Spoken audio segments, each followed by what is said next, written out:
ချန်ပီယံအန်နင်ဘယ်မှာလဲငါပေးထားတဲ့ပစ္စည်းတွေအကုန်လုံးကိုနင်ပြစ်ပယ်လိုက်တာလာ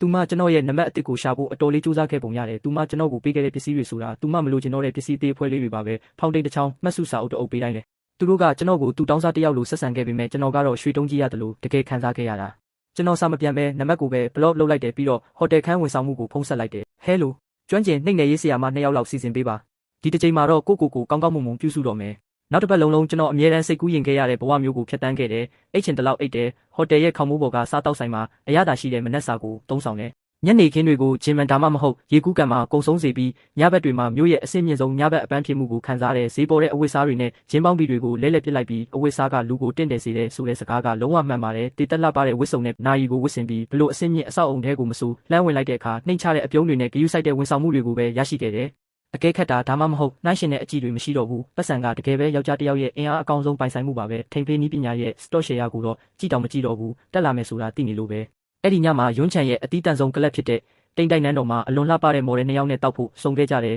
တေးဂီတတန်တွေကနားကွဲမတက်ဆူညံနေပြီးလူရိပ်တွေလှုပ်ရှားနေတာဘေးကမော်ဒယ်ကလည်းညီးတွားနေတယ်ကျွန်တော်ရေမောပြီးသူမရဲ့ပါးကိုစိတ်လိုက်တယ်စကားတောင်မပြောရသေးခင်ထွက်ပေါက်နားကိုချင်းကပ်လာတဲ့အခါမျက်လုံးထောင်းကနေရင်းနှီးတဲ့လူရိပ်တစ်ခုကိုလှမ်းမြင်လိုက်ရတယ်သူမဘေးမှာလုံအောက်ထန်နဲ့မတိတဲ့တထေးသားတချို့ရှိနေတယ်လုံအောက်ထံကတခုခုကိုစိတ်လှုပ်ရှားစွာကြွားဝါနေပြီးစူဝင်ကြီးကတော့တတိပုတ်ကလဆန်ဆန်နဲ့ပတ်ဝန်းကျင်ကစူညံတန်တွေကြားတဲ့လုံးဝအံမဝင်တယ်လို့ဖြစ်နေတဲ့အဲ့ဒီအချိန်မှာပဲသူမရဲ့အကြည့်ကကျွန်တော်အကြည့်နဲ့စုံသွားတဲ့အံ့အားသင့်မှုတန်တရားဖြစ်မှုပြီးတော့ဆက်ဆုပ်ယွန်ရှာမှုတွေသူမရဲ့မျက်ဝန်းထဲမှာဖြတ်ပြေးသွားတယ်ဟုတ်တယ်ဆက်ဆုပ်ယွန်ရှာမှုသူမရဲ့အမြင်မှာတော့သူမအဖေရဲ့ပတ်စံကိုယူပြီးကာမဂုဏ်ခံစားနေတဲ့ကျွန်တော်လိုလူကအမိုက်နဲ့မချဘူးပေါ့လုံအောက်ထံကသူမရဲ့အကြည့်နောက်ကိုလိုက်ကြည့်ပြီးလှောင်ပြုံးတစ်ခုပြုံးလိုက်တယ်သူမလူအုပ်ကိုတိုးထွက်ခဲ့ပြီး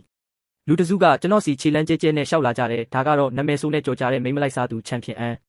လုံအောက်ထံပါပဲသူ့ရဲ့ကျဲလောင်တဲ့အတန်ကလူတိုင်းရဲ့အာယုံဆိုင်မှုကိုတမင်တကာဆွဲဆောင်နေတယ်။ဦးလေးစုစီကရတဲ့တစ်ဆက်တန်းနဲ့ဒီမှာဘာလာကြွားနေတာလဲ။နင်ကဘဝရဲ့ထိတ်ဆုံးကိုရောက်သွားပြီထင်နေတာလား။သူ့နောက်ကလက်ပါစီတွေကလည်းလိုက်ပြီးရေမောကြတယ်။အကိုလုံး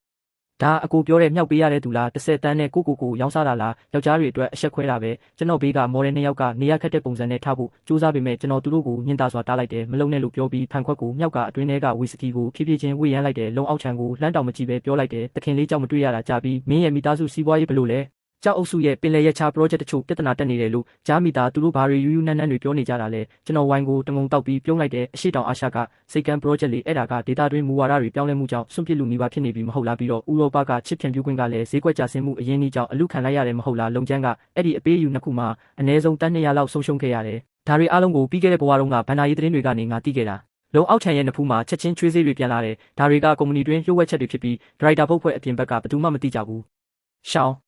ဒီအတုံးမကြတဲ့ကောင်ကဘလို့တိတာလဲနင်ဘလို့တိတာလဲနင်ငါ့ကိုစုံစမ်းထားတာလားဝိုင်းခွက်ကိုချလိုက်ပြီးမှသူ့ကိုတေးသေးချာချာကြည့်လိုက်တယ်တခင်လေးလုံမင်းကိုအထင်ကြီးလို့နေပြီးမင်းမှာအရေးချင်းမရှိပါဘူးကျွန်တော်ထွက်လိုက်တော့သူ့ထက်ခေါင်းတစ်လုံးစာပုံမြင့်နေပြီးသူ့ကိုငုံကြည့်လိုက်တယ်ကို့အလုပ်ကိုလုပ်ပါလူတိုင်းပေါ်အမျက်ထုတ်ဖို့စူးစမ်းနေတဲ့ခွေးယူတကောင်လိုပြုမှုမနေနဲ့တော့ကျွန်တော်တို့ပတ်ဝန်းကျင်ကရေမောတန်တွေကတဖြည်းဖြည်းငြိမ်သက်သွားခဲ့ပြီးအခြေအနေကပုံမှန်မဟုတ်ဘူးဆိုတာလူတိုင်းသိလိုက်ကြတယ်လုံအောက်ထံကကျွန်တော်ရဲ့အရှိန်အဝါကြောင့်လွှမ်းမိုးခြင်းခံလိုက်ရတယ်သူပါဇက်ကိုဖွင့်ပေးမယ်စကားတစ်လုံးမှထွက်မလာဘူးသူ့မျက်နှာကနီးမြန်းပြီးပြားနှံသွားကကြည့်ရဆိုးလာတယ်ကျွန်တော်သူ့ကိုလစ်လျူရှုပြီးပတ်စံအိတ်ထဲကငွေဆက်ကူထုတ်ကိုဆွဲထုတ်လိုက်တဲ့ရွှေကိုစာပွဲပေါ်တင်လိုက်တယ်။ကောင်မလေးတို့ဒီညမင်းတို့ပင်ပန်းသွားပြီ